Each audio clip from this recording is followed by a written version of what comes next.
When Socrates was a child, he asked his father, a sculptor, how he carved lions from stone. His father smiled and said, "You don't create the lion, you see it trapped inside the rock and set it free."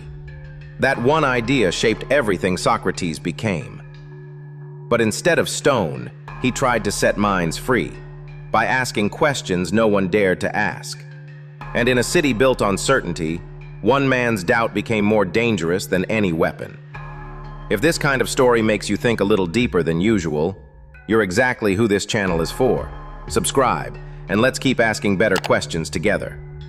By the end of this story, you might find yourself asking, would I have the courage to do what he did? Athens, the crown jewel of the ancient world. Everywhere you looked, marble temples, golden statues, and stories carved in stone. They called it the birthplace of democracy, the home of gods, poets, and thinkers. But beneath the shine of perfection, there was something fragile. An unspoken rule: ask the right questions, but never too many. And then came a boy who was not strong, not handsome, and not from a powerful family. Just endlessly curious. He stared at the gods and wondered, why do they lie? Why do they get angry? Why do they look so much like us? While others worshipped beauty, he asked why some were born ugly. While others praised democracy, he asked if the crowd could be wrong. His name was Socrates, and long before anyone called him a philosopher, most just wished he'd stop talking. In a city that claimed to worship wisdom, one boy's questions became a crack in the marble. In school, Socrates didn't memorize, he challenged. When his teacher spoke of the gods, he raised his hand. But why would a perfect god get angry? When his friends told stories of heroes and monsters, he asked, what if those monsters are just misunderstood? It didn't take long for people to label him. Annoying, disruptive, difficult. He didn't fight back, he just kept asking. Even when kids stopped talking to him.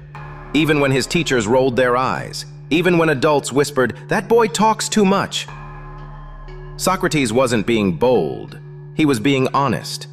But honesty in the wrong room feels like rebellion. And from the very beginning, that's exactly how Athens started to see him. He never opened a school. He never wrote a single book. But if you walked through the Athenian markets, you'd find him, standing near a potter's stall or sitting with a soldier, asking questions that turned simple men into skeptics. What is courage? He'd ask the guard. What is beauty? He'd ask the merchant. At first, they'd answer confidently, like everyone in Athens did. But then came the second question, and the third, and by the fifth, they weren't sure of anything at all. Socrates wasn't trying to prove them wrong, he just wanted to know if they'd ever really thought about what they believed. And the truth? Most hadn't. He didn't lecture, he didn't preach, he just peeled. Layer by layer, question by question, until the conversation had nothing left to hide. He wasn't searching for a win, he was searching for what was real, and he didn't care how uncomfortable it made you. With time, something strange started happening. Young people began following him, not because he had answers, but because he made them feel like their questions mattered. To some, he was a genius, opening doors they didn't know existed. To others, he was a pest, twisting words, stirring doubt, making fools of honest men in public squares. The city was split, and then it broke wide open. One day, a friend of Socrates visited the sacred temple at Delphi. He asked the oracle, the voice of Apollo himself, "Is there anyone wiser than Socrates?"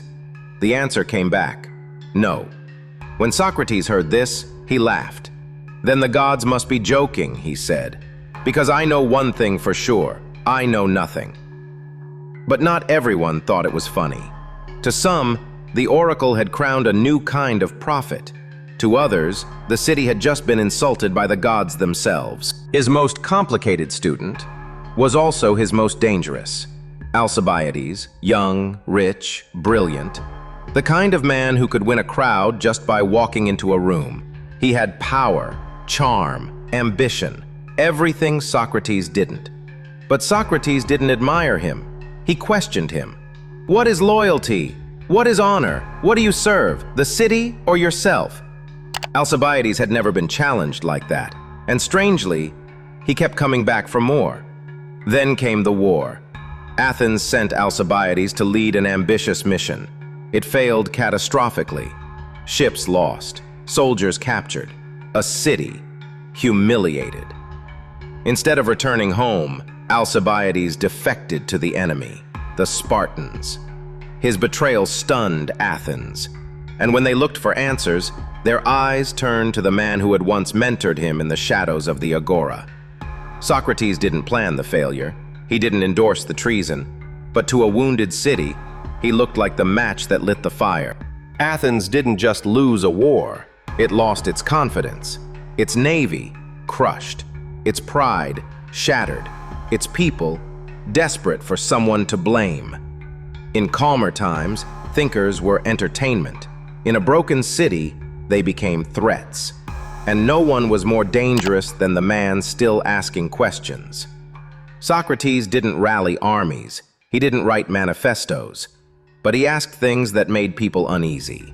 Should the people vote for ship captains, he once asked, or should the sea choose its own? It was just a metaphor, but not everyone took it that way. To some, he was challenging the very idea of democracy, suggesting that not every voice should carry equal weight. And in a city still reeling from defeat, those words didn't sound like wisdom. They sounded like treason. Whispers grew louder. Was Socrates corrupting the youth? Undermining the gods? Was he behind the downfall?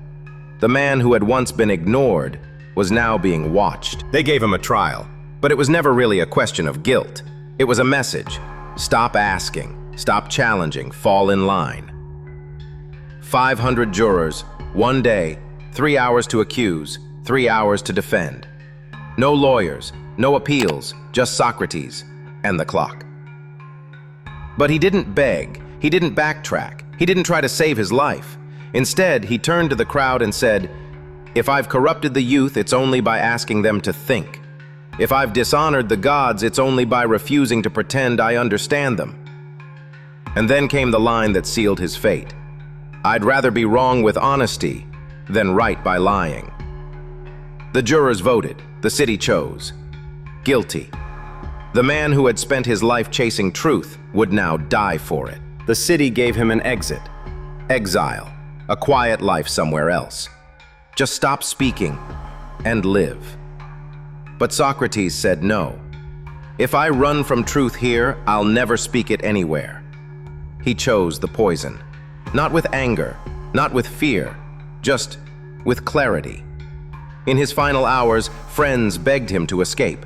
He refused. When the jailer brought the cup of hemlock, Socrates held it steady. He drank it like it was water. No last speech, no drama, just one quiet request to repay a small debt, and silence. The wisest man in Athens died without needing to prove anything. Most people fear dying for a lie. But what if the real courage is being willing to die for the truth? Socrates didn't fight with weapons, he fought with questions. And in the end, it wasn't his words that made him dangerous, it was his refusal to be silent. So here's the question you're left with. Would you stay quiet to survive, or speak up and pay the price? If stories like this make you feel something, not because they're easy, but because they dare you to think, then this channel is for you. Subscribe, and let's keep asking the questions that still matter.